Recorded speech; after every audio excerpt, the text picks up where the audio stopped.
मुक्ती दे दिव्यांगाच्या मागण्या सोडव बाबा रे आणि या राज्यकर्त्यांना जाग कर विठ्ठला.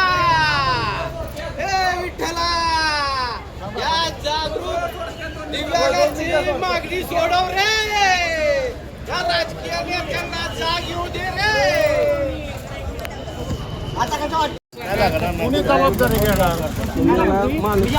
आम्हाला नाही माणूस. तुम्ही आता घोषणा दिल्या ना माणूस की नाही म्हणजे तुम्हाला एवढं मोठं पद विठ्ठलानं दिलंय आणि माणूस वाटत नाही. हे काम तुम्ही करा. कलेक्टर साहेबाला फोन लावा. नंबर दिला आणि त्या फोन लावला ना. नंबर द्या ना. तुम्ही लावू शकता. नंबर लावा. नंबर लावा. तुम्ही व्यवस्था बघा ह्या संस्थेत त्यांना गेटवर अडवून ठेवा. अध्यक्षांना माणूस की नाही त्यांना माणूस की नाही. आम्हाला साहेब पेपर वाचायला येतंय. कलेक्टरनं 2016चा कायदा काय माहिती का दिव्यांगाला सन्मानानं कुठं पाहिजे तिथं सोडायचे. झालं पण ती कलेक्टर ऐकतच नाही.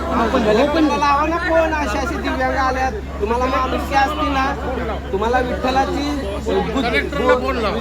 कलेक्टरला नंबर द्या ना मग. की ज्याला दोन पाय नाही तो तुम्हाला भेटाय आलाय तुम्ही भेटू शकत नाही. ही खरी माणुसकी नाही. विठ्ठलाचे अध्यक्ष तुम्हाला चांगलं आयुष्य लाभो हीच विठ्ठलाला आम्ही प्रार्थना करतो की तुम्हाला माणुसकी नाही आणि तुम्हाला अध्यक्ष कसं केलं या विठ्ठलानं हेच मला कळना. धन्यवाद. जास्त घेरावाले घे. हा धरू की हा